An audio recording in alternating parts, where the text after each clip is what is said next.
Hey everybody, looks like we are live. Let me see. You never know. It looks like we're live, which is really fantastic. No camera yet. There we are. Fantastic. Welcome to part 3. How to refine the shapes in the pastel painting. So, I'm excited about this. And I've been preparing for it for quite some time today, getting the camera and the chargers and the lenses all ready. So I'm so glad you all are here. Let me turn on the fan.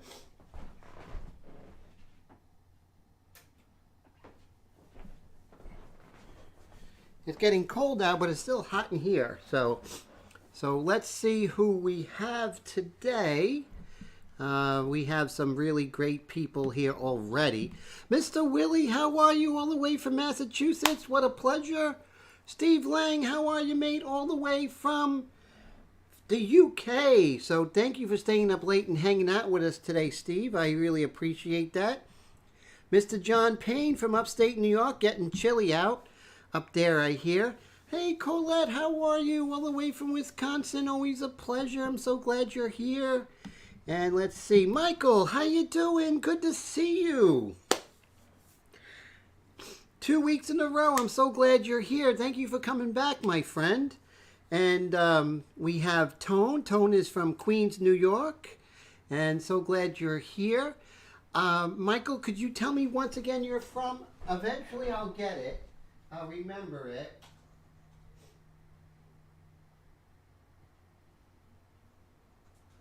There we go. Gotta put that fan on me. It's no good if it's not on me. Very cool. Very, very cool. So Tone says you're in the airport on your way to Florida. That's really cool. On vacation, my friend, or business? So, nice group. So glad you're here. And let's get down to it. Let's see. So I'm taking the sound is good. The picture is good.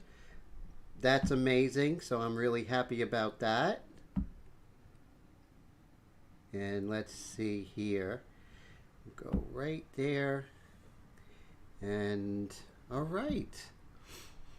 So let me get my reference material out. So how's this angle? Are you guys okay with this angle? Let me know. I'm going to put this over here so I can see your comments. And then we go here.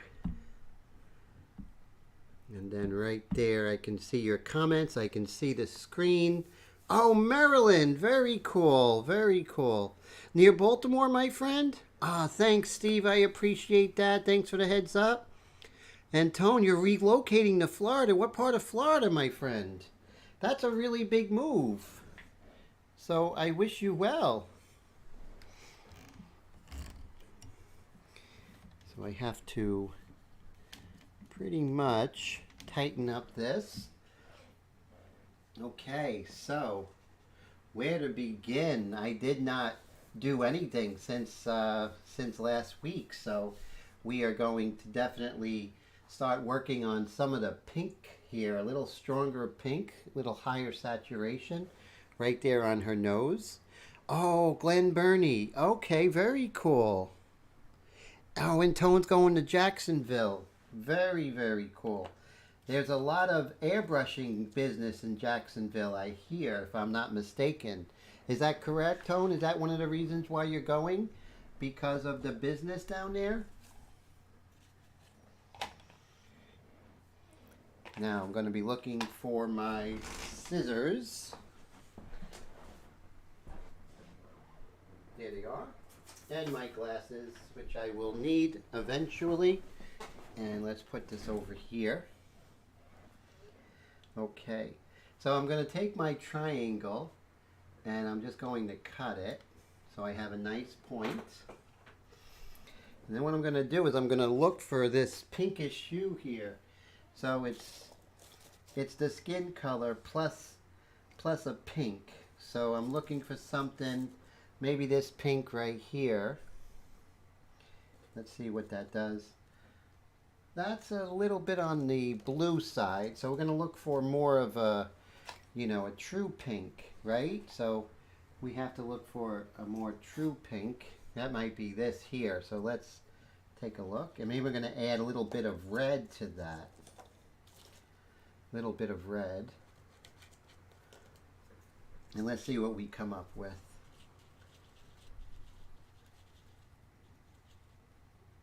Okay, that's a nice pink. So let's lightly apply this and see how successful we are. There we go. So a very, very subtle difference, but definitely more saturation here.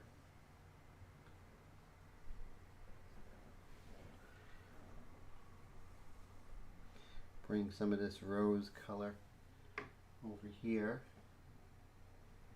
And just take your time. There's no rush. And you can see how just adding that little pink, and remember, the shapes are often described by the adjacent shapes rather than the shapes itself. So there's a highlight here, and I'm going to actually find that highlight by getting this kind of pinkish color right here. Okay, so right there. So where else am I seeing this pinkish color? On the other side of this cartilage here. So right here is a cartilage called the lateral cartilage of the nose as it comes down here. So my job as a painter is to understand what's happening with the model and then translate it to be a believable painting. Not a photo representation, but to try and get the three-dimensional form. That was the tradition of the old masters. So that's what I'm after. And so you can see I can bring this kind of, this rose color, I can bring this right down over here. So right now I'm kind of working on her nose to get the nose looking really solid, right? We want her nose to look solid. So we're working on this, and then we're going to come in with this darker shadow tone right here. And then we'll just sort of come back here. And now sort of where I see this rose color, I'm going to go ahead and apply it now. And it'll all come together, I promise. So let's see who we have. So yeah, more airbrushing there than in New York City, definitely. Michael says not many people around do airbrush here in Maryland, so he's getting into it at an old age. We all are, my friend, right? That's great. I'm so glad you're getting into it. That's exciting. I'm seeing more of this rose color over here on her cheek. Now, I can scumble some of this, right? There's no reason why I can't scumble. And to scumble, you need a piece of foam core, not a piece of foam. It's different. I use 1/16 of an inch foam core right here. And I'm going to take that same pinkish hue. And now what I'll do is I'll see how it works. It might work, it might not work. But yeah, it does scumble pretty nicely. And actually does give a kind of a more even look.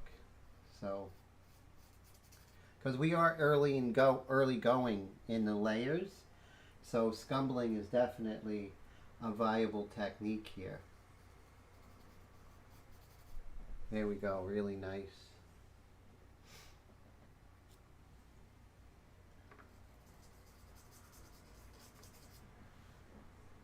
So right now I'm looking for that pinkish hue. Where else can I see it? Where else do I see it? Might as well hit it now while I have the color here.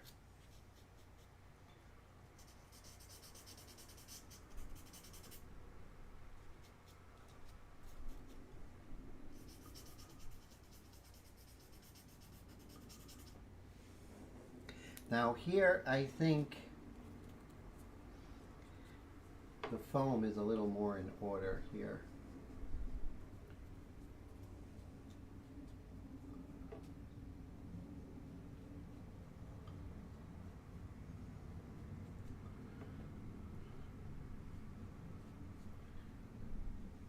It's more like applying with a paintbrush, isn't it?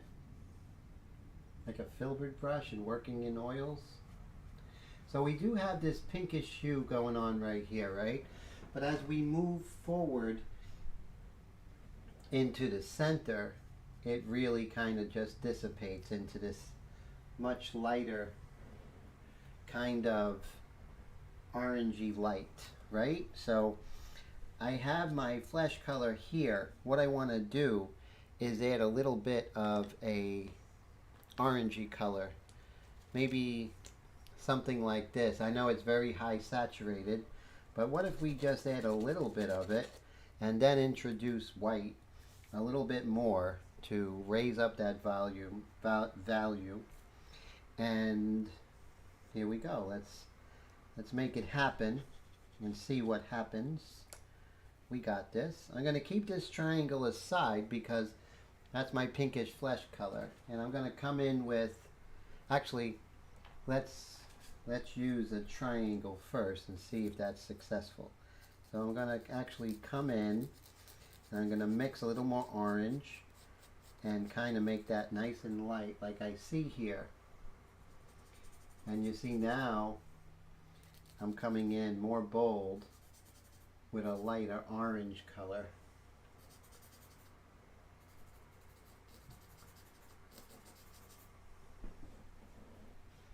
And you have to, one of the reasons why it's so important to learn anatomy, because you have to have that balance between analytical painting and being an impressionist. You have to do both.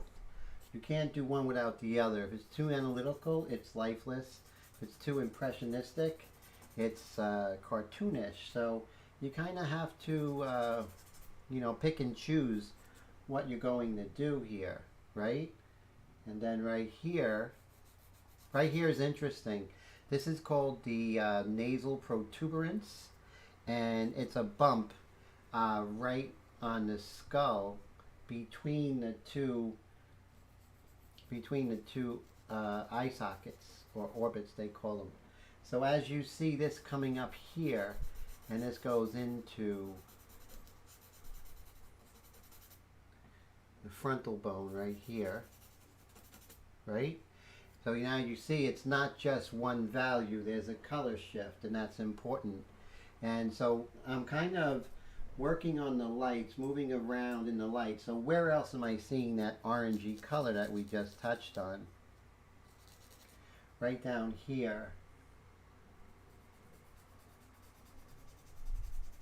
Now, is it perfectly orange? No, it's I'm really going with my gut a little bit. And you see I can really start getting in there. Hey Bob, how you doing? Always a pleasure, my friend. How's it going? Bob did an amazing hummingbird, and he is like a real master of color. I got stuff to learn from him, definitely. And it's good to see you, Bob, all the way from San Francisco, California. Great city. And let's see who else we have here. Okay, great group so far. I'm so excited, you know. And so let's come over here and just continue this orange. Right over here, although it's in shadow, it could use a little orange. Now, since I'm scumbling, it's almost like glazing super lightly, right? It's like a super light glaze.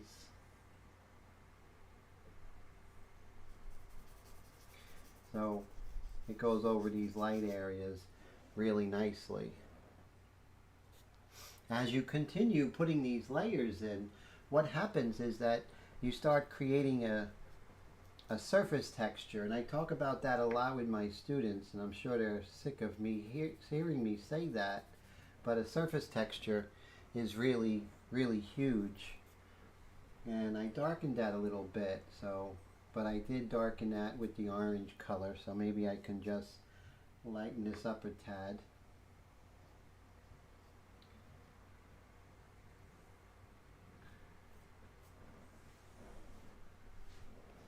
This is a job for you-know-who. This guy, right? So let's come in with a light orange. See if I can kind of apply that in a subtle way.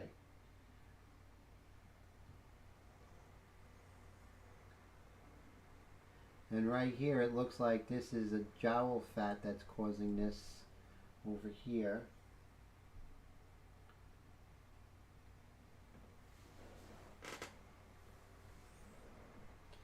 And I'm not worried about likeness in any way. Just like when I do my airbrush paintings on Wednesday night, the likeness is not even in the anywhere in my mind right now.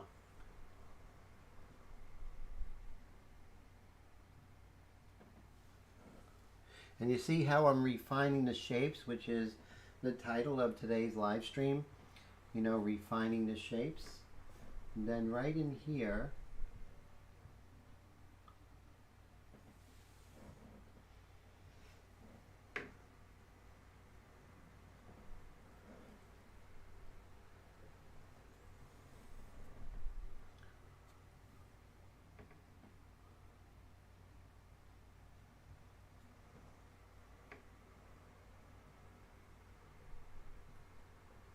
we'll just bring this light over. And then, since I have this, let me just get rid of this errant dark here. There we go. Just refining her shapes, making it look more feminine. Emma, how are you? Great to see you. How's everything? Yes, it did. So yeah, I'm putting more life into her and kind of changing the colors.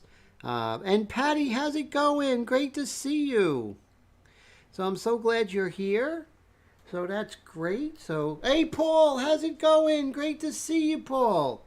How are you all the way from Indiana? Great to see you.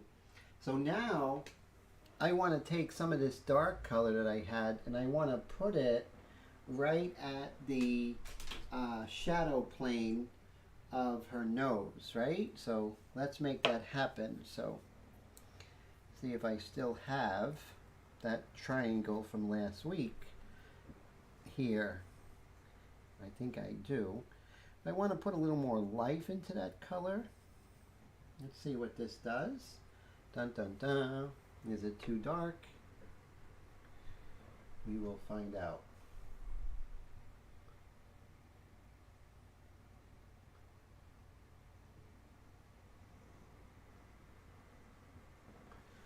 Okay.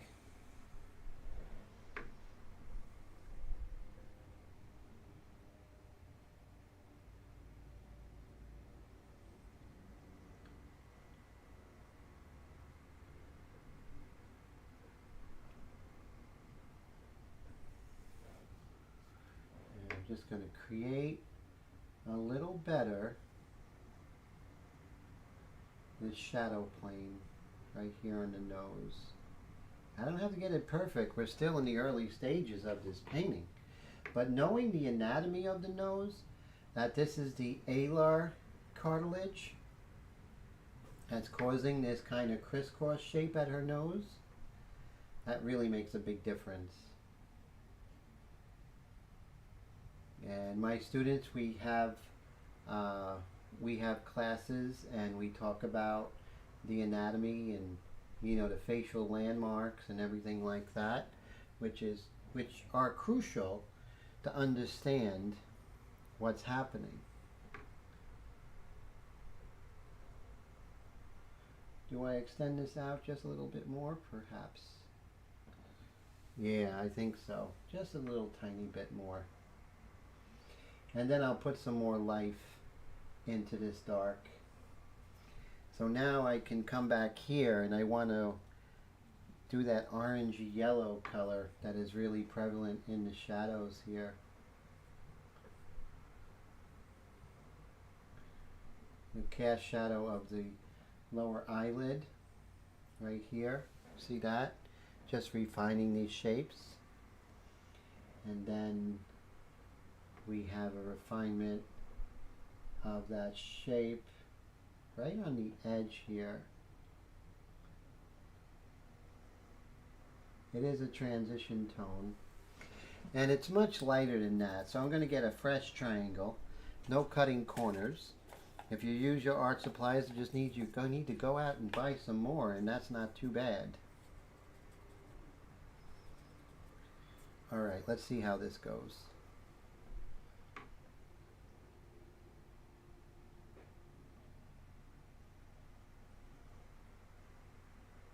I don't want to lose the shape underneath just yet, but I do want this kind of orangey transition tone.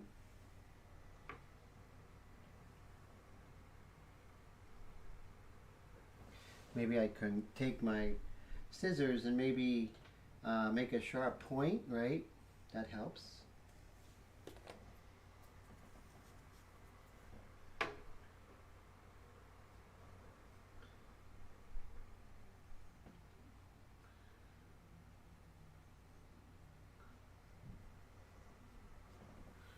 Okay, so now we're going to come back in with that initial color that we made, that kind of really light orangey color. And now we could find this shape by working in the adjacent shape, right?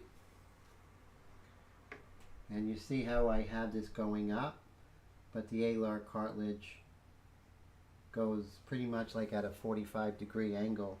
So I have to definitely express that correctly. Maybe a little bit lighter here. But I don't want to go too light. Okay, so I'm happy with her nose. And let's get the shape of her nostril. And that's really a darker kind of reddish, fleshy color. But it does have a little bit of an interesting organic shape here. And we'll refine it as we go. But like Harvey used to say to me, what are you waiting for? Refine it now. You know, what are you waiting for? He always used to say that to me.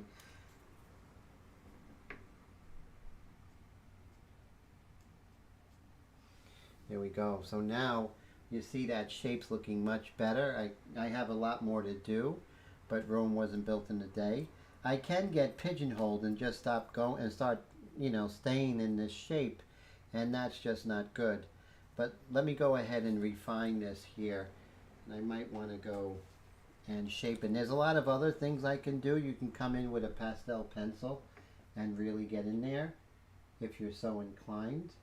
Because it's early, there's not much pastel on the surface yet. So you pretty much have carte blanche to, you know, put as many layers as you can in the early going. Okay, so now we have that shape and this shape. What I'd like to do is first come in with that orangey color, you know, that orangey transition tone we were just working on. And I want to start with the, try a different route. So I'm going to start with the transition tone here, right, of this cast shadow. So I'll start with the transition tone, and then I'll come in with that really super dark black, almost black, reddish color, right? So it's a lot of red, a lot of black and less red. And now we'll go and get a fresh triangle. Or you can just take one of your triangles that you did have before, like this, that has a color on it, and then you just renew it by cutting off the corner. A lot of different ways to pet a cat, you know, so let's see. Alright, so now this is a super red, so I have to come in with a lot more red, but it has to be a much darker value than what I have before. This is like a super dark value. Let's see if I can kind of toe the line between just too dark and too light.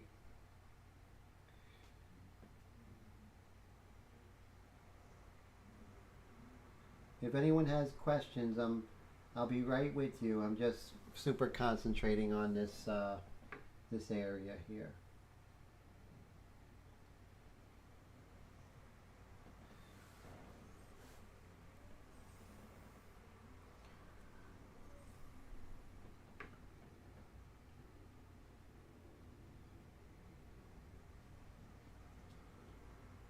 Don't worry, you can always refine later. You can always glaze color on top of this dark later. Don't worry.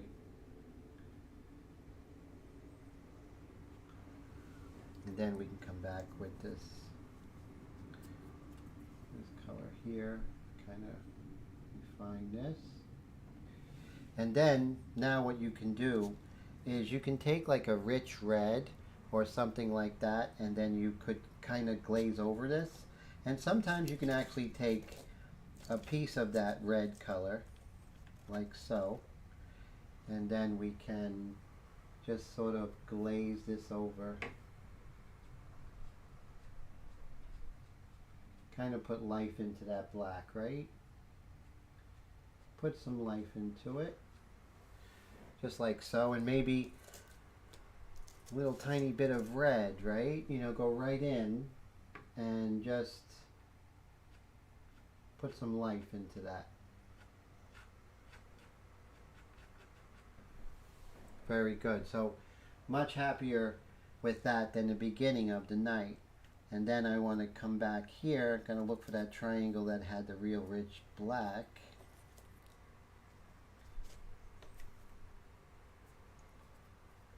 Let's see. Where else can we kind of explore this? Maybe right here. Just explore this a little bit. Kind of hit this darker value right here. Just see how it looks, you know, and you can see she's looking a lot more feminine. Mr. Brad, how are you today? Ah, thank you, Brad. I appreciate that. And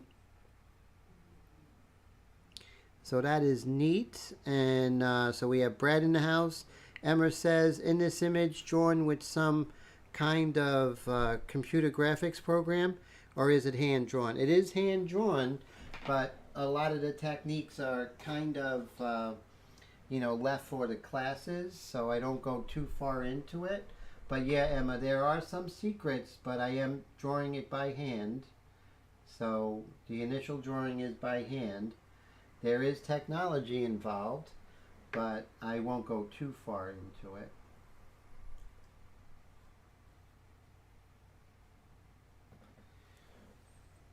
So right here you can see this, the way that, you know, her masseter, her jaw comes down. We're just going to darken this edge because it's a lot more contrast here. And just put this, a beautiful thing about the airbrush, I mean about pastel, is that you're constantly moving around and just enjoying it, right? You're enjoying the process.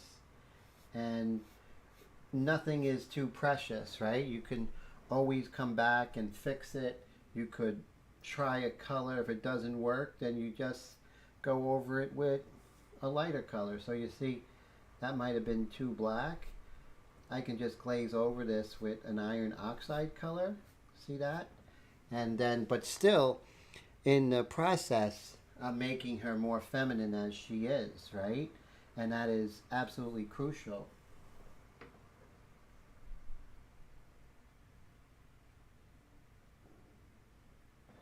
There we go. So you see now I'm kind of working on all the darks that I was seeing before. I'm putting this in, kind of gauging from what I did with her nose. And just like right now is where you really start sculpting her chin, right? So where this line here, right? This terminator here, this dark, describes the form as it's turning, right? Which is the mental fat on top of the mental protuberance of the masseter. And so, and then we're just bringing this up. here like so. And as this gets bigger, this kind of like real dark, that helps describe the form. So when you see something like that, if you miss it and make this all the same size, it's not going to look like her because you're describing the form differently than what it is. Am I right? So that's something that when we're looking for accuracy, these little things that seem like aren't important to the likeness are actually the things that sculpt her. If she was made out of clay, this would be the large sculpting right in here. And so those are things we always have to pay attention to. So now I'm just going to loosely put this in. I don't want to get pigeonholed. I want to work on some of these large areas. So remember, in the nose, in the cast shadow of the nose, I went ahead and worked on that kind of orangey color, that transition tone. I'm going to do that right here. I'm going to work on the transition tone first. And what that's going to do is that's going to set up the dark, and it'll kind of just fall into place. So I like that. And give it a little more saturation here, a little more yellow, right? It's a little more yellow here. So you have to notice these color shifts. If you don't notice the color shifts, then your painting's going to be a glorified monochromatic painting. So it's important to see the yellow shift, see the shift to orange, see the shift to deep red. Those color shifts are crucial. Here's a really good case of having to scumble because we want more transition, more transparent application of these yellows. And so we're going to take our this is a foam core, and we're just going to kind of scumble that. And you see by the scumbling, it creates a real transparent glaze. To have these kind of techniques and this ability in pastel is definitely unheard of, because no one paints like this. Basically, it's all just a la primer and working pretty opaque. But in this technique that I pretty much invented myself, it is a lot of transparency going on. And you can see just by hitting some of this yellow here really makes a big difference.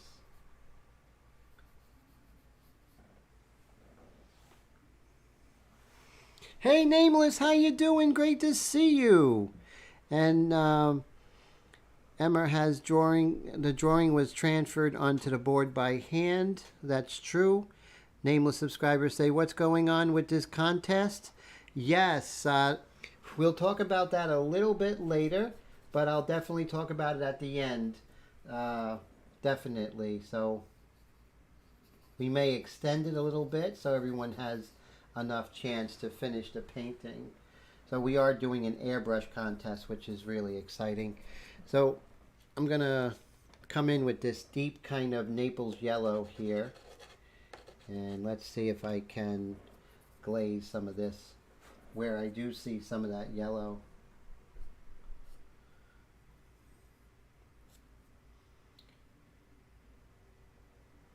Right along here.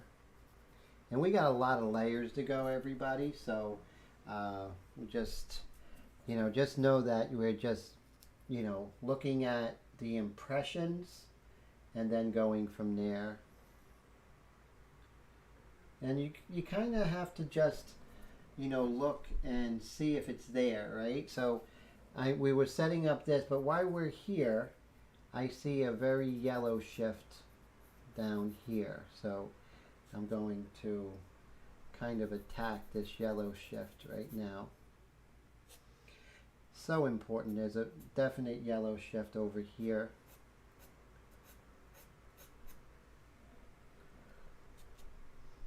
A deeper yellow, almost a yellowish orange.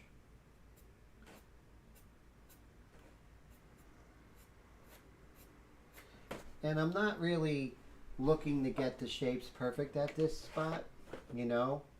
I'm looking to get them close to accuracy, but it's not my main concern. Right now my main concern is just to get some of these large shapes. Now over here we have a real deep orange over here. So we're going to shift over to this deep orange right here.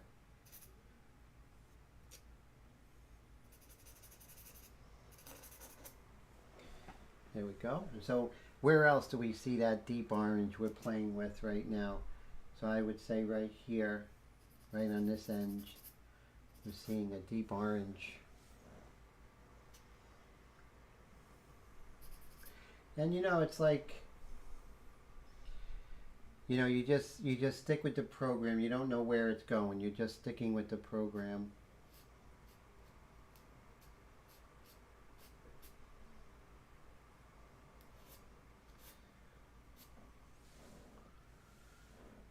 And so now I have this kind of deep orange color. Let's see where else I could put this deep orange color here. Right there, nice transition tone out of the eye socket. And we're setting up for the darks that are coming, right? The darks are on its way. So we better prepare for those darks. They're coming. So we might as well set a spot for them. There we go.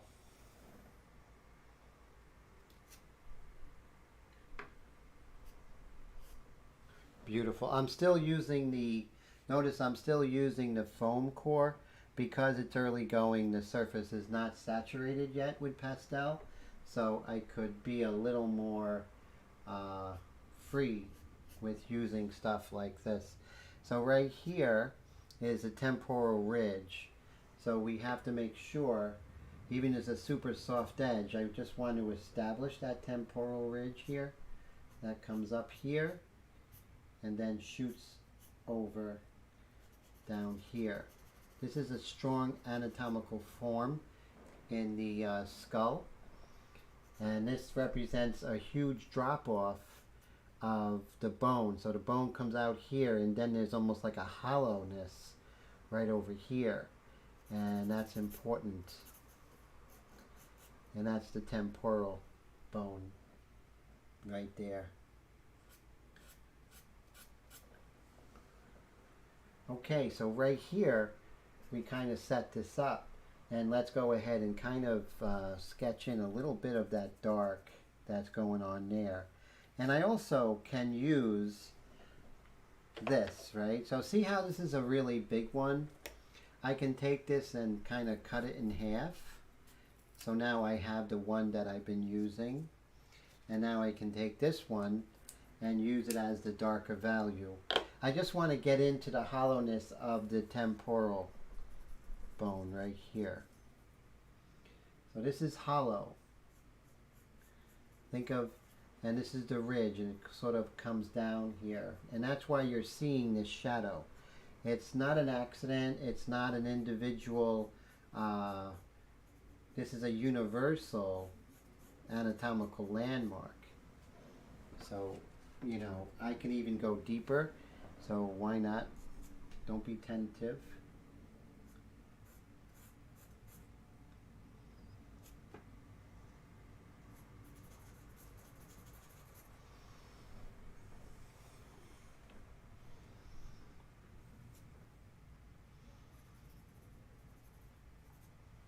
It's interesting. Right here is where there's a real edge. So it's going to be most dark right there, right? That's where that temporal bone is. A temporal.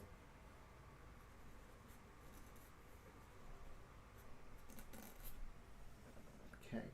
So now what we can do is we have this shape, maybe go even deeper, because I'm being a little tentative here.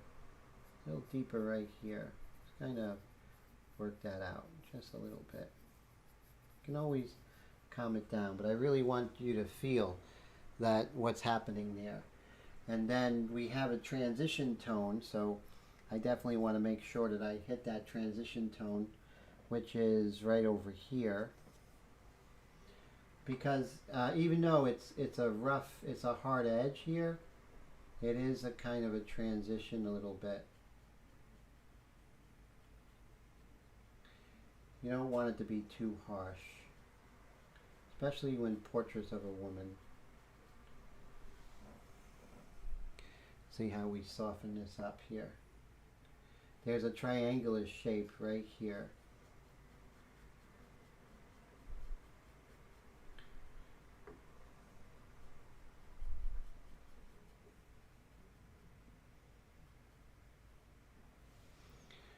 Okay. And then right here, I definitely have gotten a little overzealous, so let's kind of fade this out a little bit.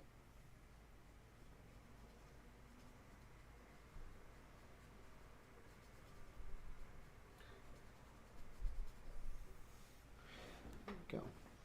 And now we can work out this lighter area right over here.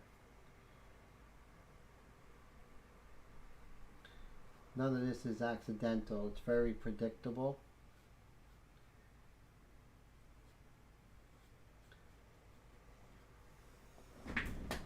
Okay. So let's see. Any questions? Mr. Roy, how's it going, my friend? So glad you're here. So let's see who else. So we got Roy in the house. That's great. And Mr. Nameless, which is really fantastic. So glad you guys are here. And Bob says she's looking like the Mona Lisa. Thank you, sir. I appreciate that. That's a great compliment. Thank you so much for that. And let's see any comments I missed. Brad says don't forget to hit the like button. I appreciate that.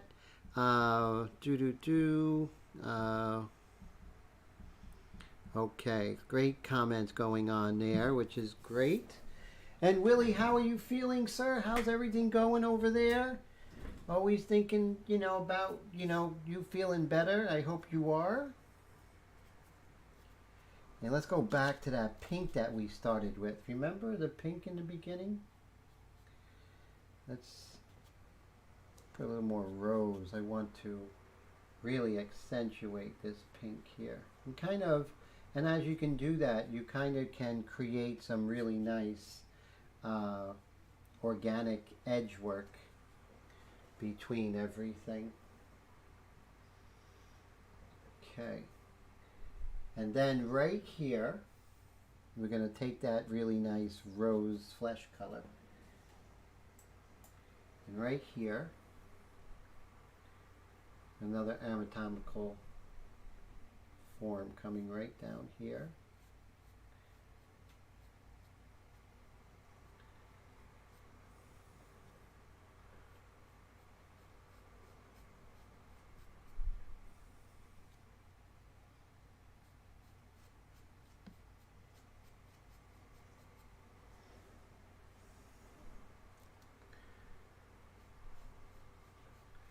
Just, take your time, assess the situation. Right here are the supraorbital eminences, which you have the eye socket, right? And on top of the eye socket is a bulge of bone, and it protects the eyes. So that's something to look for. See how it's light over here above the eye sockets or above the eyebrows? And that's called the supraorbital eminence. Very similar to the nasal eminence, right? But still, knowing these really important structural forms on the human body and the head will really help you to understand and create a believable portrait. We don't want photorealism. Nothing wrong with photorealism. That's not my aim. That's not what I was trained to do for many years in Harvey Studio and everything like that. I was trained to create three-dimensional forms by, paying attention to nature. And I may not paint from life, but you know, I do know more about the life than I did because of my study of anatomy and everything like that. It makes a big difference. So here when I'm looking at this kind of light skin tone that's kind of coming from here over here, it kind of bleeds out into here. Bleeds out and kind of just loosely connects with the supraorbital eminence right over here. And then now I could work on that supraorbital eminence, just really try and see what exactly is happening, what angle it's coming up.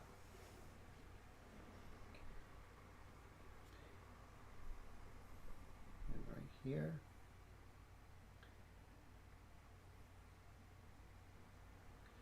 All right, so we were working on that. Now we can actually come down here.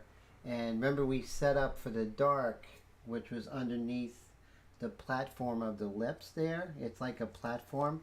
The lips does not just sit there. The lips sit on a separate form, right? And I think it's a cotoneus, which is a skin cartilage type of form that actually reinforces bone and muscles and everything like that.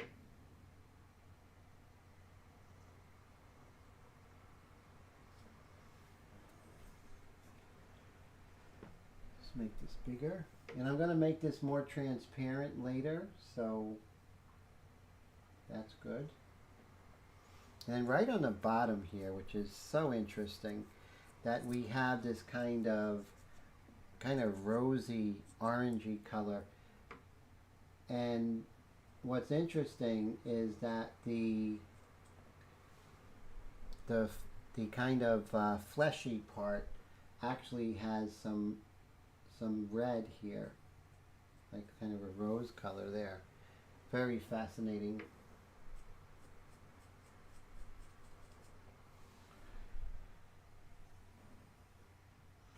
And so all these little things that we're doing, we're going to do a lot of different layers. Let's look at her ear, because I'm kind of, you know, not paying attention to her ear, and it's showing that I'm not paying attention to her ear. So let's go ahead and just glaze some value here. And we are glazing. We may be doing pastel, but this is definitely an oil painting technique. Well, I was trained for most of my studies was in oils. It wasn't until the end, the last couple of years, that I went into pastels in Harvey's studio.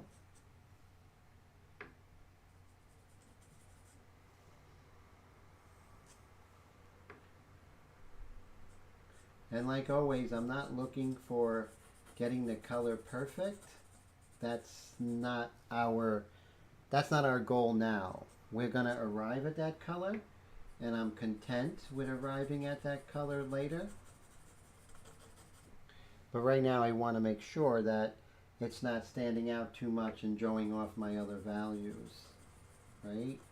So I'm just going to come here now. Look at this, how this dark kind of extends out right here. From here, right? Kind of extends out just like so. And then we can do the same over here. This dark kind of comes in. And then we could kind of, now a lot of times with this it kind of loses its shape, and you can take off the foam core from the other side, and now you have a nice hard point again. And now I'm just going to extend this.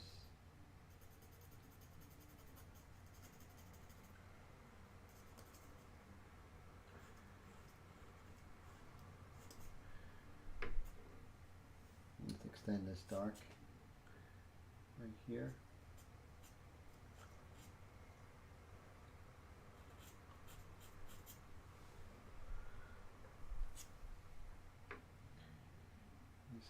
up like so.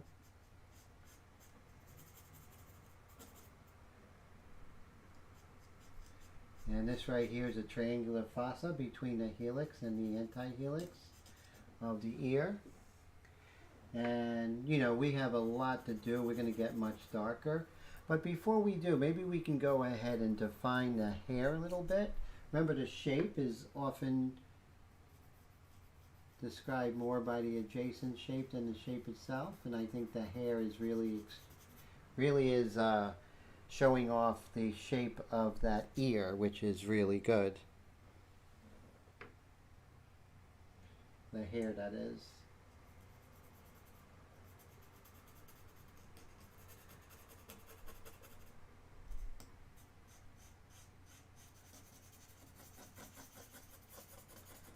So big announcement coming Wednesday, very huge announcement, and so everything is going to plan. So right now, I'm really excited about it, but I can't let it out. I can't let the idea out of the bag yet,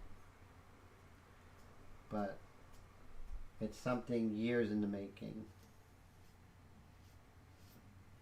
I'm extremely excited. Maybe too excited, but that's okay. I can actually define her eyelash there, right? That's cool. And I can even go darker. See right here, it's a little bit darker, just a little bit. And of course, this is the retroabicularis oculi fat on the edge here. So we're just extending that up. Okay, so now just to rehash on what we're doing, which is important. Doing good. That's really great to hear, Mr. Willie. You're a great guy. So I'm always happy. Hey, Mr. Deloach, how are you? The big announcement is definitely Wednesday, along with the more information on the class. I mean, on the, not the class, but more information on the contest, you know. I don't want to have it until it's there. So if it's, you know, that I've done that before, I said, this is, yeah, and then it never happened. So I'm so close to it manifesting, and once it's manifested, then I can just spill my guts, you know. Oh yeah, thank God you're okay, Miss Colette. So I'm so happy you're okay. So any questions about my approach right now, and you know how there's like a lot of refining going on, and anyone? So I still have so much to do, right? There's so much to actually work on, but just, you know, refining things, and there's no time like the present to start refining things. Over here, right over here, we have a really nice opportunity to bring some of this golden color that we have. Beautiful golden color, and just looking for the right triangle.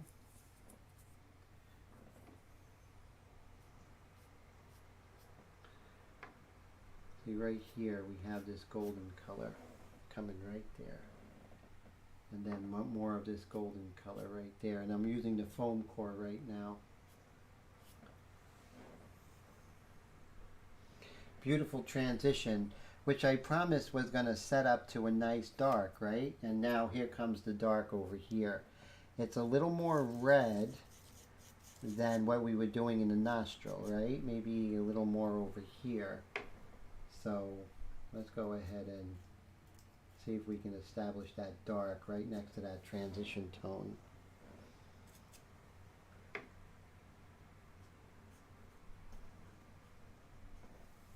See that? How we're transitioning that, bringing this dark, and you know, and all of that to start, you know, getting the proper anatomy and shape of of her, and then in turn getting a likeness. So wow, 17 concurrent viewers. That's really good for my Pastel live stream. So thank you everybody for that. Thank you for hanging out with me on a Saturday night. I know you a lot of other stuff you could have done, but you hung out with me and I don't take it lightly, so thank you so much.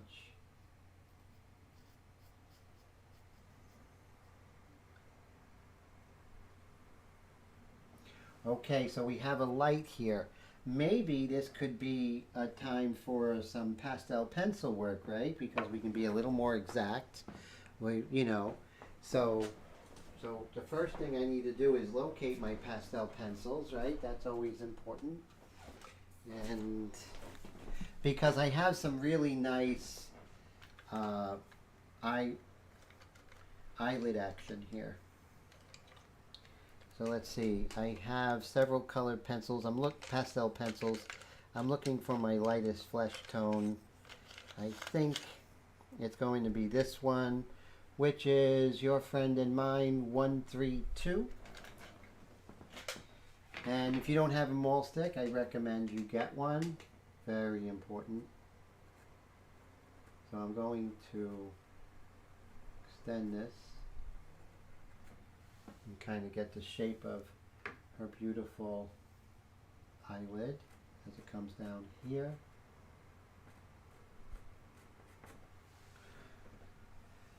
And then we can reinforce this eyelid as well.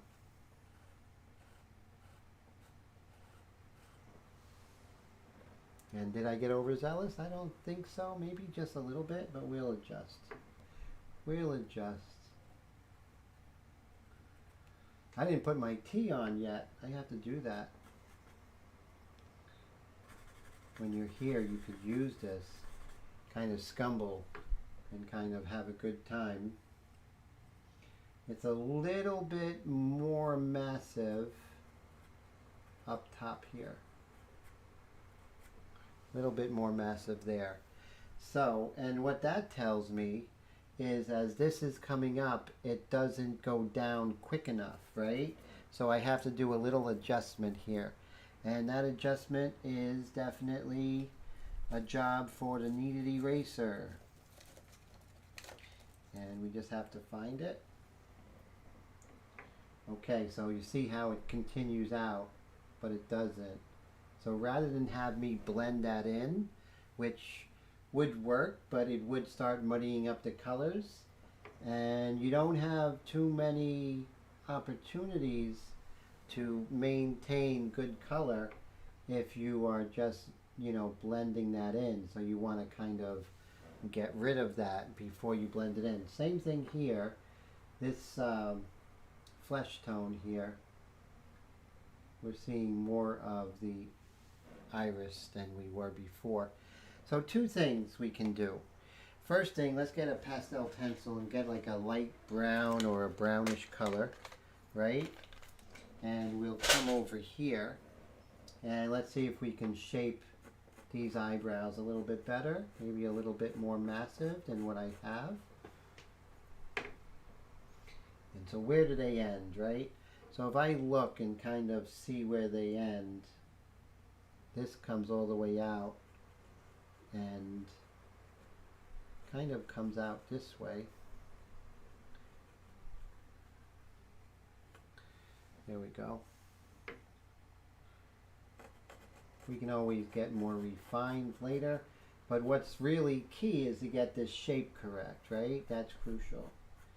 And it's kind of coming down at a little more of a steeper angle, I think. And then the same thing here. Let's refine this shape. That's why the pastel pencils are so great, because it gives you control and cleanliness at the same time, and I like that. And then you could use these in several ways to glaze. You can use these to draw. Just several things that, you know, several really good ways to use these. So now I have this pencil here, and let's see if I could get my glasses, and I'm going to try and draw the eyelid over here, right? So right here,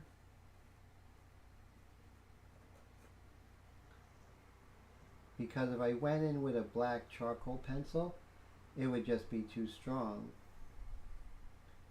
So now with this color, I can pretty much kind of sketch that out.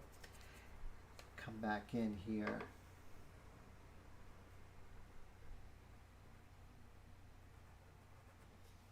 There. See if we can make this happen again. Now there's a lot of refined shapes in here, but it's too early for me to attack that. So I'm going to make sure that I don't. But I can work that out a little bit. And then same over here.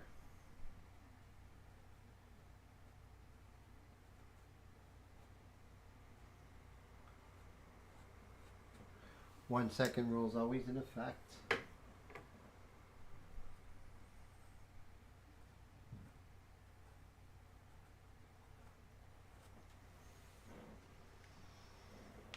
Then right here,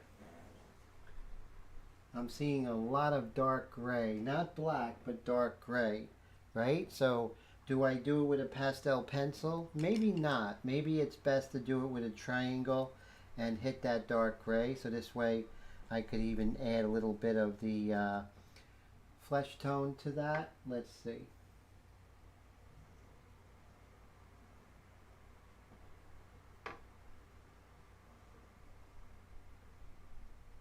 I can add a little bit more of a dark gray. So I have that gray there. I'm just going to add a little black next to it.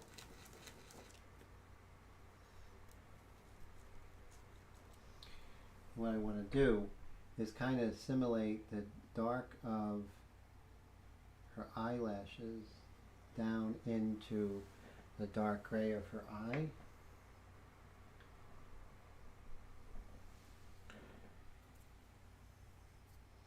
And then I'm going to come back in. I don't want to blend. I want to get the shape, so I'm just going to come back in with the gray and make sure I get that negative shape. And then on this side we have this light gray color and we have this light gray color here. Now let's say if it's shadow side on here. No, not really. So we're just going to hold off on this right now. And so I'm happy with the eyelashes a little bit, the eyebrow I should say. So I'm kind of happy with that. And so I am happy with this shape, but perhaps I can come in a little bit and refine it with this orange color and kind of get this sort of transition with this orange color that transitions here, right over here like this. And then bring this a little bit over here. So by transitioning, you're really feeling the roundness of this form. And then on this side, you're going to have the same thing going on, but a lighter version because it's more in the light. And you see I'm fighting the surface texture because we don't have enough pastel on the surface to get that beautiful application just yet, and that's what we're working on. We're working on getting that beautiful application, and that just happens by just keep working it and keep going, right? And eventually it'll happen. And I have this beautiful yellow here again, and I'm going to do that with the foam.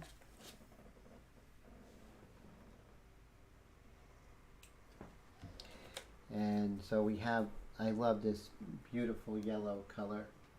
Let's just add a little bit of this yellow color here. Just a little bit, just to give a little life to this shape.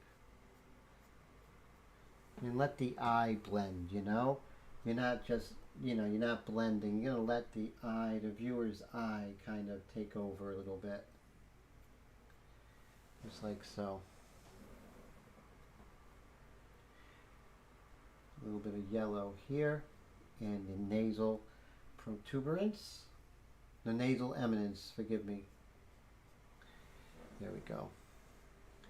All right, so that's pretty good. So we're going to look for other areas to refine. Before that, I see some yellow patch right here. Let me go ahead and put that in. It's a little stronger, so I'm going to get a little bit of a stronger yellow here and apply this right over here.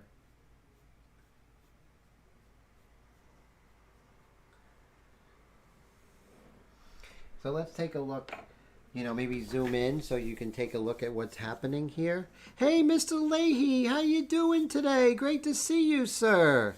All right, thanks so much for hanging out. Mike says not to start anything, but shouldn't the top of the top lip have some highlights from the apparent light source? Definitely.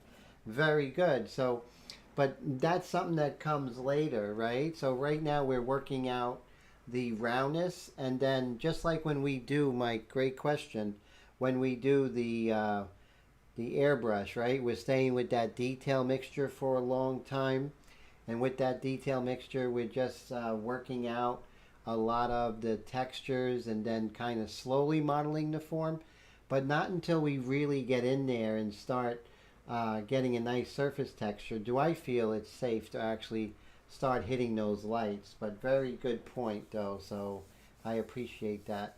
So I'm going to zoom in, maybe put a 50mm lens on here, so everything's going to go black for a few moments. Okay, be right back. And I'm taking off my 24mm, giving you a play-by-play of what's happening. And so my 24mm over here, and now I'm putting on my 50mm 1.8. So it's going to be super bright because of the aperture, right? But do not fear, I'm just going to change that, and we'll turn it back on. Oh, voila! Pa-pow! There it is. Well, I thought there it was. Let's see. Is that, and there we go. All right. Perfect. Autofocus is on, so I have to turn that off so you don't see. And now you can, you know, maybe I could show you a little bit of what's happening here. See if I can focus this a little bit better. Actually, what I can do, because I'm looking at the YouTube screen, that's the wrong screen for me to look at. Now I can adjust. There we go. So you can see a lot of the modeling of the forms and stuff I have to do, but it's still too premature to come in with those highlights, you know? So we have to be very careful. Yeah, definitely a different pastel setup than the airbrush setup, you know? Because this is at my easel, and so I have another computer monitor there, but I don't have it hooked up to the internet, and so that's interesting. So it's already 9:15, which is really great. So as you can see, it's all about making things more three-dimensional. Let me just move this over, and maybe we can get a better view of what's happening with this young lady here. So you can see there's definitely the same exact stuff that I do when I'm working on my airbrush painting is still going on, you know, with this. So there's really no difference. And let me move this over. Let's see if I can move this back a little bit. I want to try and get a good angle so you can see. Okay, now I'm going to focus.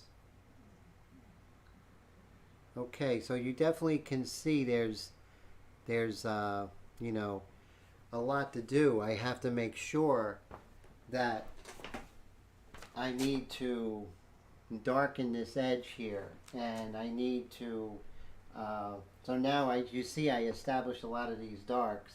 So now and you notice the hair is not a dark black, it's the mid-tone, and it's the same thing that I do here. I always attack with an average tone, and then I'm going to go ahead and start establishing the darks and the lights from this average tone, and then refine this, refine the highline, and refine the hairline, and then, you know, start coming in here and refining a lot of the shapes. A lot of the likeness that is eluding us right now has to do with this area right here and the hairline. So the hairline will be adjusted, but what I'm really striving for at this point is basically the anatomical structure of thank you so much. I appreciate that. I hope you're talking about my painting, Willie. Otherwise, I'm saying thank you for nothing. But yes, so definitely bringing this over, and you can see I may have to adjust. One of the things in pastel you have to really be careful of is prematurely trying to blend everything in, right? They get nervous, like, oh no, am I going to, you know, it's not looking like her just yet. That's the real caveat. So you have to make sure that you have that patience. The same thing when we do our Wednesday night airbrush paintings, is that we have to make sure that we let the painting go from the beginning to the middle, and then let that middle kind of cook by keep working and not refining until the very end to put those finishing touches, you know? Oh, me too, definitely. I think Hobby Lobby will have them. So yes, so they had a credit color, no, not the credit color, they had a Pit pastel pencils. They're really good. I highly recommend them, you know? And oh, that's right, they are closed on Sundays. That's a bummer, definitely. Now looking at this, I can see I can kind of extend this here, right? So just by looking further away and not seeing the trees but looking at the forest, I can see that this could adjust like that a little bit, right? And I can start seeing some of the larger shapes and maybe perhaps where I'm going wrong. So right here in the eyes are kind of looking a little bit, you know, lifeless because I haven't put the eyelashes in. I haven't put any of the catch lights or made the irises, you know, translucent. That will come, but I have to be patient because if I'm not, it's not going to be good for me, right? So here, even though I'm standing up, I can see that right here, there's this little wedge of light that comes in here. See, right there is a little wedge of light, and I'm just going to double check that. Yes, so they have that little wedge of light, which is an important consideration. And remember what I said earlier, that the chin, the way that the light and the dark kind of interact in the chin will go a long way in kind of getting her likeness. But like I said, we're not after her likeness, and that's really important to keep that kind of in mind, that we are definitely not after the likeness. We're after the anatomical structure, right? We're after that first, and then the rest will come. So when we come in with the hair and the eyelashes and refine the lips, things are really going to start to pop. But basically, it's the hairline that really is suspect right now. And when we do fix that, refine that, then you're going to see that a lot of her likeness is going to start to come back, you know? And that's what we're doing. Let me go ahead and put my kettle on. I'll be right back, my friends.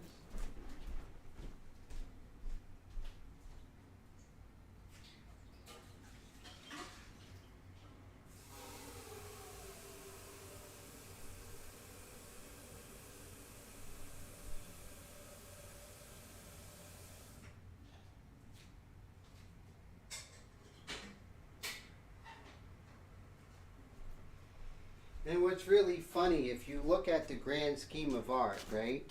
The paintings that are most famous, Girl with a Pearl Earring by Vermeer, Mona Lisa by Leonardo da Vinci. We don't know if he got the likeness. Maybe he didn't. But what he did get was the universal quality of her, right? And that's what's really important. And how you get that universal quality is by paying attention to the anatomy, paying attention to the translucency of color and all of that, the transparent and the opaque, the hard and the soft. So I'm going to darken this just a bit. Maybe that would be good. And we're going to get a little different angle here. We're going to concentrate on the hair for the closing moments of this painting. Right there. Hey, what's up, Chris? How's it going? Mr. Garcia, good to see you. So that's really good. Oh, Patty says they were on sale at Michael's. That's a great tip there, Patty. Thank you. So I appreciate that. Did I actually turn on the kettle? Okay, I did. That's important, right? A lot of times I'm waiting for it to boil, and I never turned it on. So that's kind of ridiculous, right? Okay, so I'm going to get my pastel pencil for this and my maul stick. And let's make sure that her hair is as beautiful as we see it. Very important.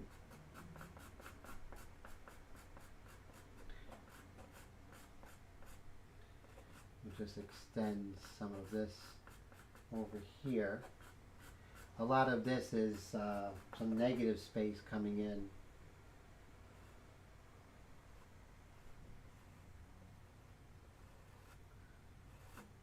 Let's put this in here, like so.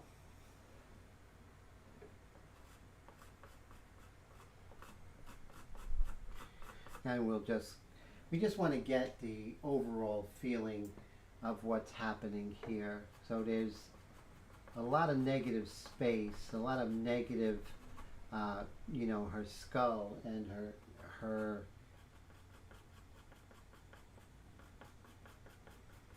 scalp. We want to bring this down.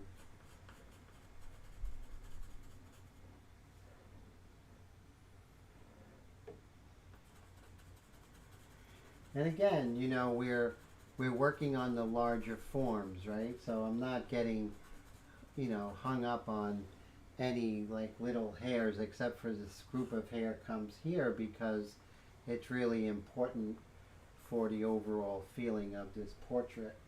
So this comes over here, maybe comes in a little more. Then this comes down and over. So it's good to see you, Master Chris. How are you doing? So did you win a contest? I think I saw something like that on Instagram. Is that so? Or a competition?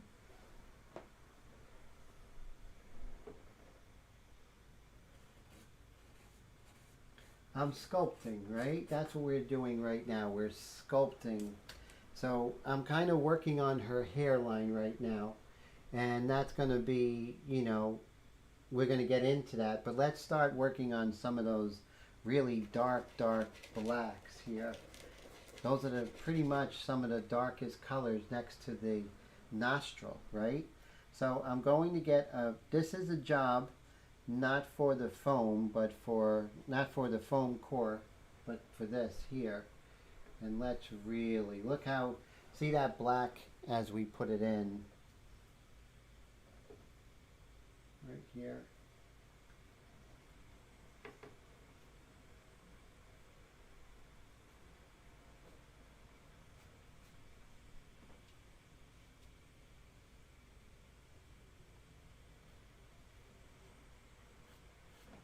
There you go. So you want to establish this black, but you're not going to be able to do it fast because you don't want the black to kind of mix in with that wonderful mid-tone that we put there, right? Because then you're just going to make mud, and mud's no good unless you're making mud pies.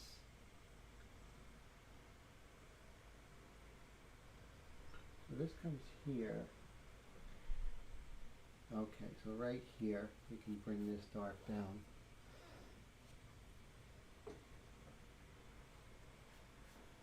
No more than 3, right? See, 1, 2, 1, 2, 3. Then reload, and then bring this over.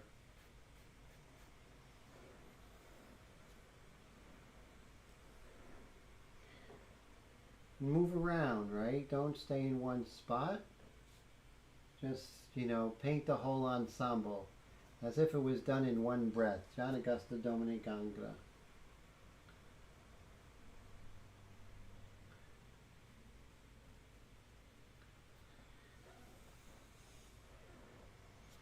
Wow, working on the hair is doing a lot for us.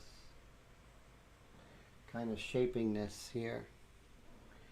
It's kind of helping our likeness. Like I said, the likeness, little things here and there are going to make the difference. But let them happen. Let's not make them happen. Right? See how I was a little overzealous and I went over where I wanted the black to be? No worries. Just find an easy eraser. Which is always not easy. Oh, here it is.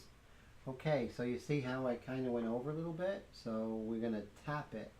So if I rub it, that kind of defeats the purpose, right? So we're going to tap.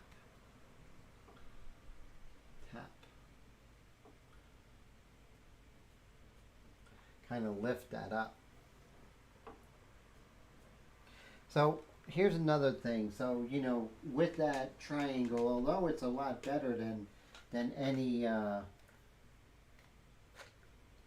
pastel stick would ever be, you can use a charcoal pencil. And a charcoal pencil works really well in this case. And the most important thing about a charcoal pencil is finding it. And that's what I'm doing. I'm kind of looking for that right now.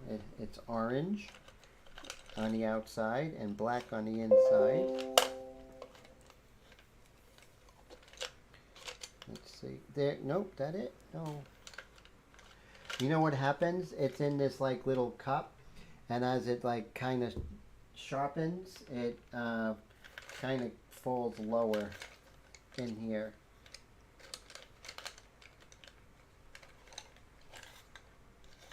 So I may have to come in. So I was right, guys. See, there it is.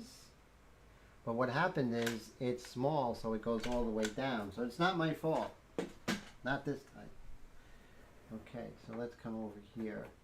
So now I could really be precise, right? And I could shape these darks a lot better.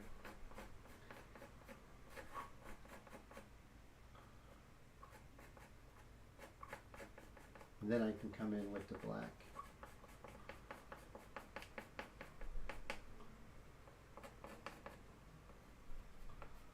And draw a little bit.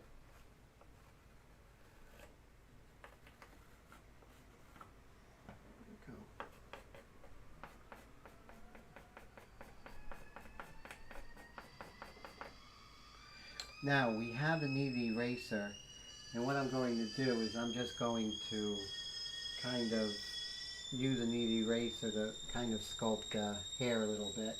This seems to come in a little more. If it doesn't, I'll just adjust, right? No worries. And I'm just going to get that tea. 1 second. I think I'm going to do the tea with milk today. Okay, so right there we have that, and you can see things are starting to look better once we, you know, start to work on that hair, right? So kind of neglecting that. I'll be right back. Don't go away, guys.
milk.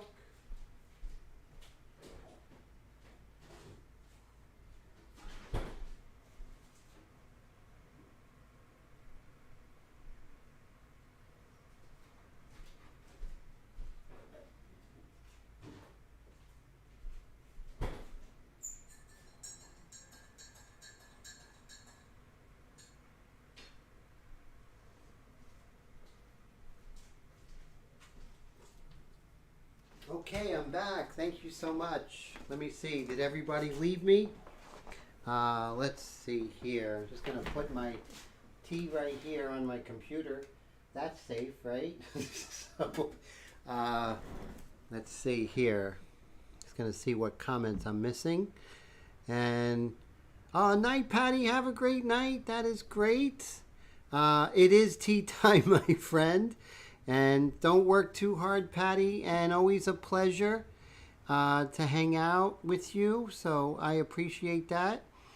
So thank you guys for sticking around. And I'm just going to work on the hair for a little bit longer.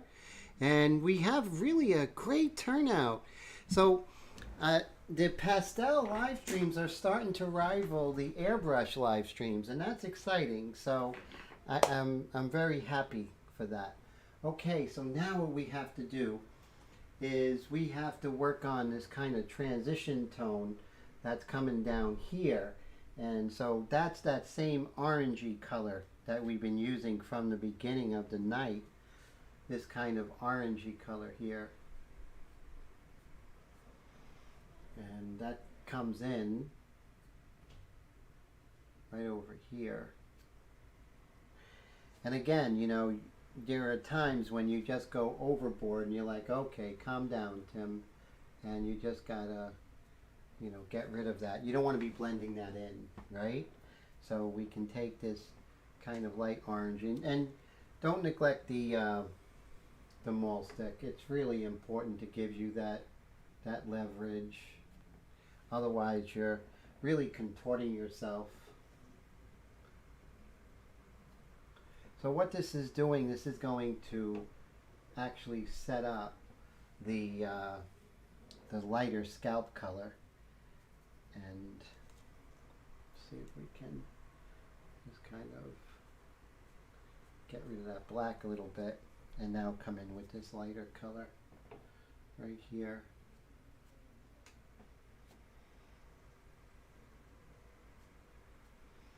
And then right here we have that same orangey color right along the hair. But that's more in the hairline, not where the forehead is, right? So I want to really maintain that edge, and I don't feel I'll get that edge with the foam triangles. So this seems like it's a job for the pastel pencils again. So we're going to look for that kind of golden color in pastel form, pastel pencil form. And let's see if this does the trick. Yeah, nice. Okay. And then we can kind of bring this in here. And then from here we'll be able to set up, you know, where that fleshy color actually goes into the hair mass. And then down here like so. And then we can kind of work some of this out a little bit here.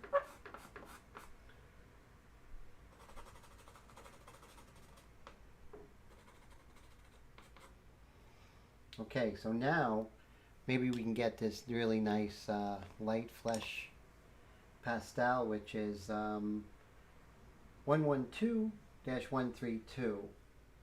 And let's see, we can start encroaching into this area. And that's not quite light. So maybe we'll come in with this Rembrandt pastel, see if this is quite light. Nope, still a little bit on the dark side.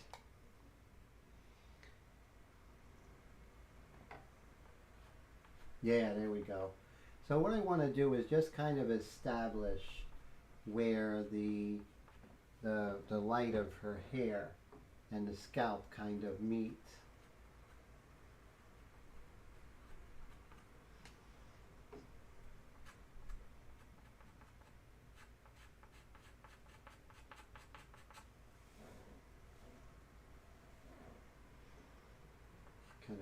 this down here and we'll adjust. But what I'm doing right now is just kind of sculpting where the hair and her scalp meet. And let's see, right over here, this kind of goes up a little bit. This comes out. And of course this is hair, but you still see the scalp underneath. And just establish this a little more, like so. And just bring this over. And like I said, this is something, and now we can come back in, and maybe even with the pastel stick, there are no rules here, right? There are no rules here. Whatever works. And then we can maybe just sculpt a little bit here.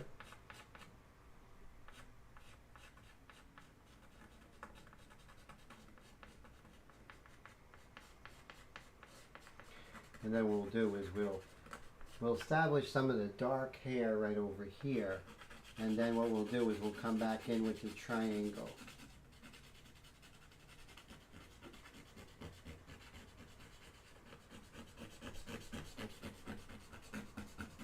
So many options with pastel, which is really, you know, makes it a medium to really be beheld. You have the best worlds of drawing, the best worlds of painting. So again, we're going to come back with that triangle that we had dedicated to the richest dark. You know, that black we just put there, I'm going to be putting that right on my palette. And I'm going to be looking for that triangle. If you don't find the triangle, just get a fresh one. But right here, I can just start blending this in and getting a really rich black now. And there's a lot of little errant hairs and everything like that. That comes later. That may even be paintbrush, you know, territory. We don't know yet. But I'm thinking that's what it could be.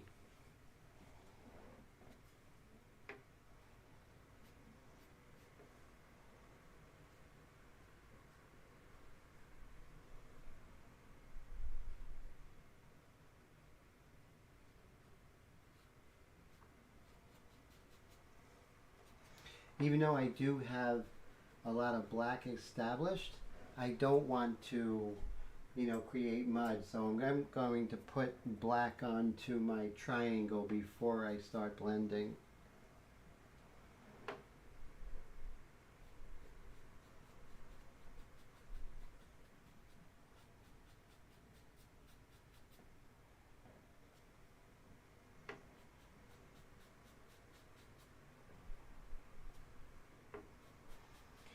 And you know, giving some you know, some nice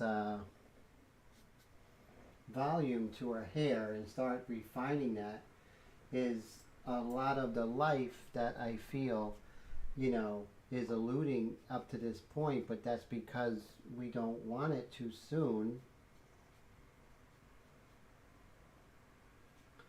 See how I went a little crazy over there? Needed eraser time. Definitely needed eraser time. Now, if you were a needed eraser, where would you be? Okay, there it is. Okay, there we go.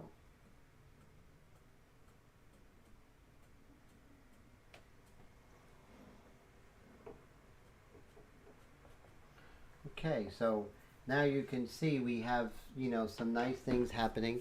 I'm going to go ahead, everything's going to go dark again for a moment. I'm going to put back in the 24mm. Putting back the 24mm lens, taking off the 50.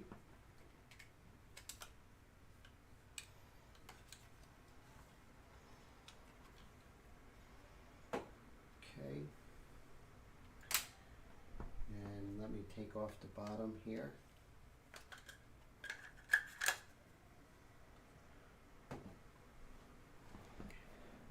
Alright, here's Mr. 24mm again. Let's see if this works. No hitch. Pa-pow! There we go. So you can see, you know, refining that hair really helps. And so we're just getting closer and closer to where we want to be. And so at this point you can see and then now we can come in and we could look for the light of the hair, right? What's going on with the light areas of the hair? We can start putting them in.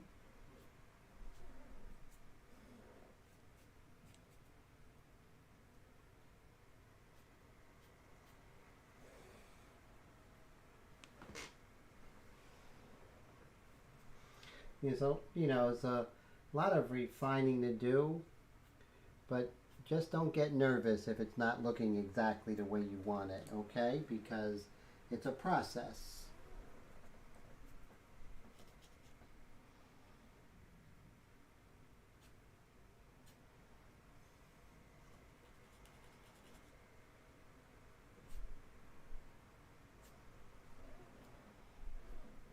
So again, what you would probably want to do is kind of plow the field a little bit. Like when you want to get some of this light, kind of get rid of that black. You don't want to fight black. It's really rough to do that.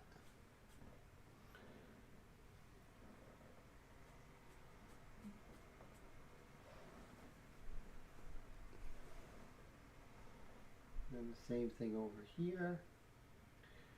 We got some light shapes kind of encroaching into the darkest areas of her hair. And we want to plow the field for that.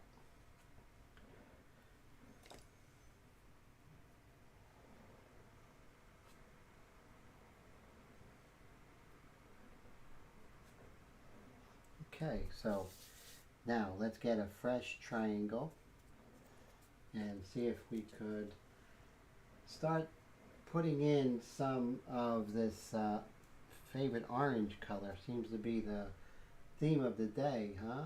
So this orange color, start putting that in here.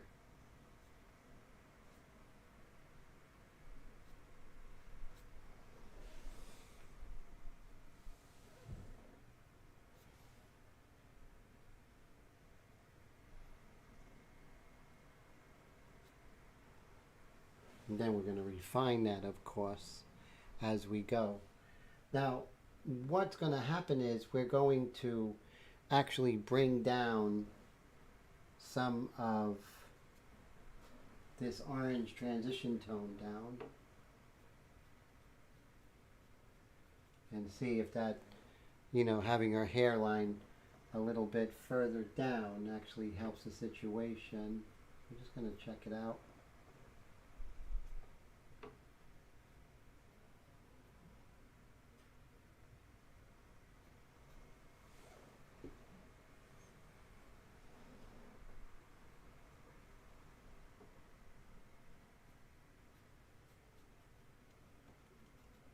So like chess, we're setting things up, right? So we're setting up the transition tone to lightly bring in some of the lights from her skin and then some of the darks going this way.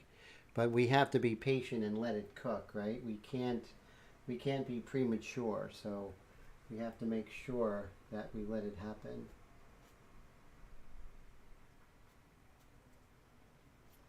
Let's see if we can come in with kind of a lighter color here.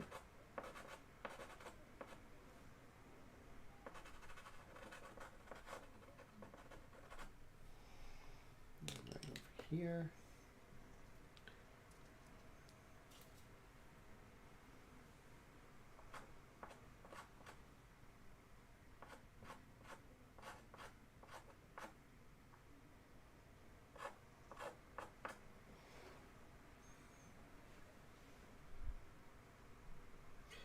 Okay, so it is 9:44, so we'll go another 15 minutes. And Brad, have a good night. Always a pleasure. I appreciate that. Colette says that my pastel lessons are fantastic. Thank you so much. And Chris says if you log on to the website on a daily basis, next rounds of voting should start next week. Oh, wow, that's cool. And so Brad's is leaving, so I appreciate you hanging out, sir. That's really great. And so I think we worked on the hair long enough, so let's just leave that be and come back to it. And then what we can do is take a look and see if we can refine her eyes. And I want to show you one of the techniques that I work on. Sometimes it works, sometimes it doesn't, but I'm going to use my medium mixture and a liner brush. Let's take a look at that. I think that's going to be a fun little lesson here. So let me get a cup, and once I get the cup, I'm going to put some of my medium mixture in there, which is right here, the medium mixture. And we're going to get my liner brush, and we're going to see if we can make things happen. It's worth a shot. The thing with pastel, you can always go over it. That's the cool thing about pastel. Nothing's too precious. All right, so I want to give her a little bit of life. She's looking kind of bland, right? So let me make this happen here. So I need a piece of paper because I do a dry brush technique, right? So I definitely need a piece of paper. All right, so I'm going to put the paper down, and I'm just going to get rid of some excess water. We're going to see if this works. If it doesn't work, no big deal. Back to the drawing board, right? So, let's see. So, right here, I'm just going to kind of work on her eyes a little bit.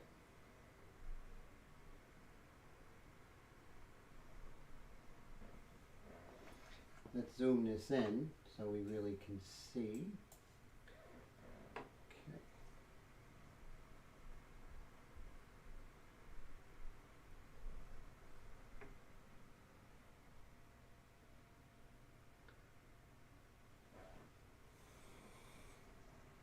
There, more life to her already. Then just kind of bringing this dark over here. And maybe accentuate this a little bit. We can always go over this with pastel. It's a good way to kind of get the shape of the eye a little bit.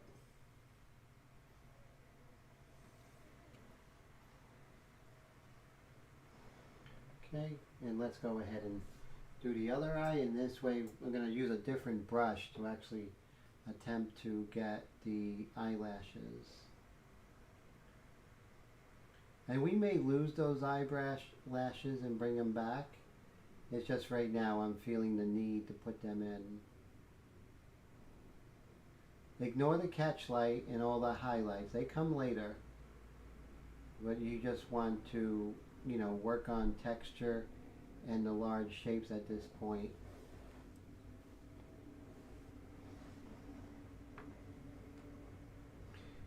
Then right here.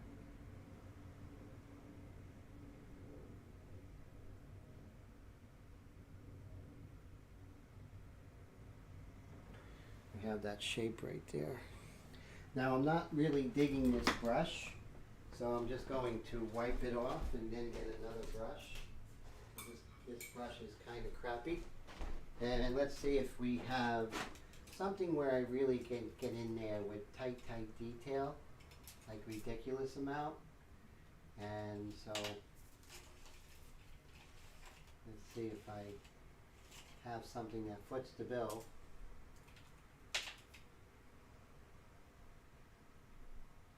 Let's try this guy. Worth a shot. Oh, this one's better. Okay. Alright, so we do have this hair coming over here like this.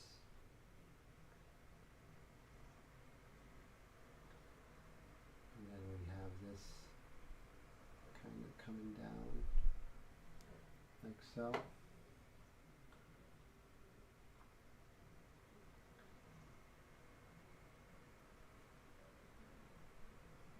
Look out for anything that's equidistant and the same size. You don't want that.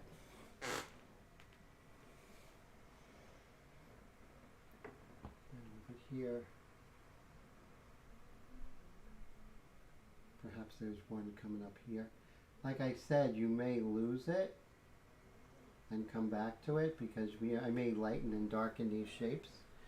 But like I said, I just wanted to establish some a little bit here.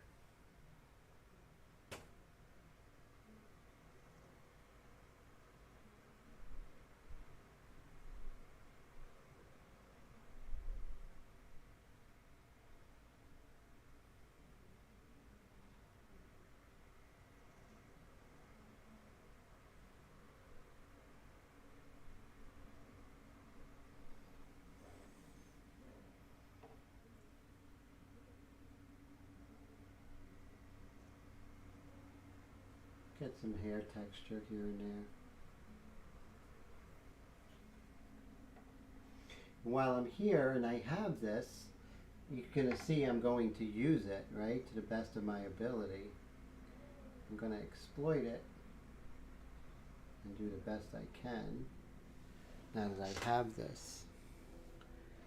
And then let's look at the big picture and look at the corner of her mouth. There was a dark that kind of eluded me, especially in the corner here. So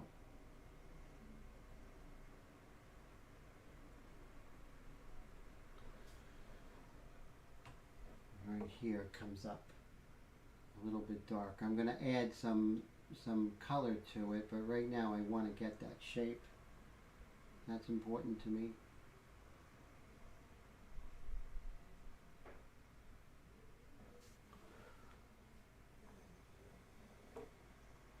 Again, I'm going to be looking for that shape now, and I have this, and I can always go over it with value.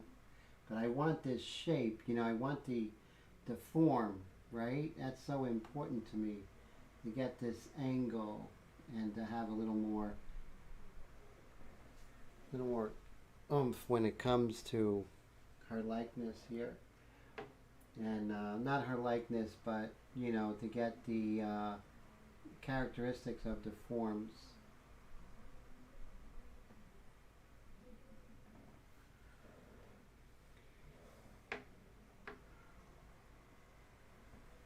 Okay, let's see. So I like that, and I think that's pretty good. And then okay, so that's pretty good. So I like what I did. It's just a little bit here and there. Maybe I can come back here and maybe extend this shadow and the eyelashes here. Yeah, this is coming down at a much more steeper rate than I have it. So I'm just going to bring this down, and then I can assimilate it anyway, which is good.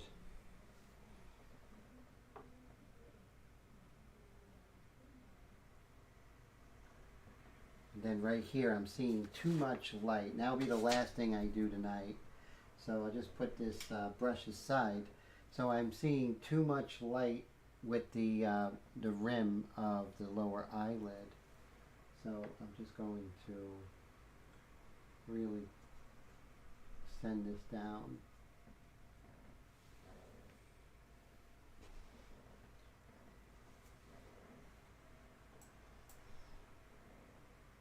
And perhaps this is a bit lighter as we come into here.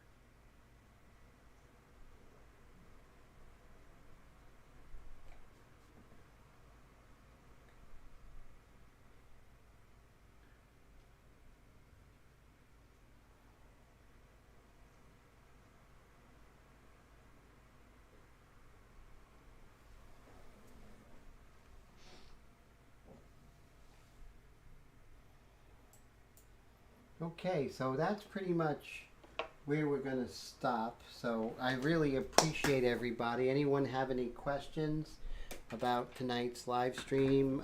You know, the pastel, the use of it. you know, just the layering of the pastel to you know, begin to get the surface texture, and then that's when, you know, a lot of the real good stuff starts happening. But as you can see, there's so many similarities to what's happening with the airbrush and pastel. You know, the same thing. Thank you so much, Bob. Great to see you. And also Steve Lang is there, which is great. And Mike DeLoach says, have you tried the Micron brand pens? They have the tips down to. Yes, I did do that at one time. That's great, and I do have a bunch of them.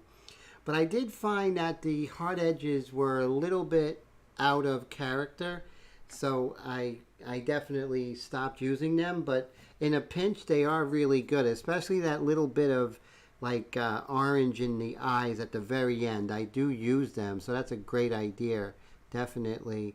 Colette says, just wow, thank you. Willie says, good night, everyone. Thank you. I'm so glad that you enjoyed it. Great to see you. Mr. Steve Lang, thanks so much for hanging out. I appreciate that. And it looks like everything is pretty smooth tonight with the live stream. And next week, things are going to really start ramping up. You're going to see we're going to be working more on her dress and her neck, and more assimilating with her hair. So a lot of really good things are going to be happening. And then, as Mike was saying, we're going to next week maybe start coming in with some of those highlights to bring life to her. So great idea. And so guys, have a great night. Thank you so much for hanging out with me. I really appreciate you. Happy Saturday night. And thanks for hanging out. So Wednesday night, really big announcement for me and you guys possibly.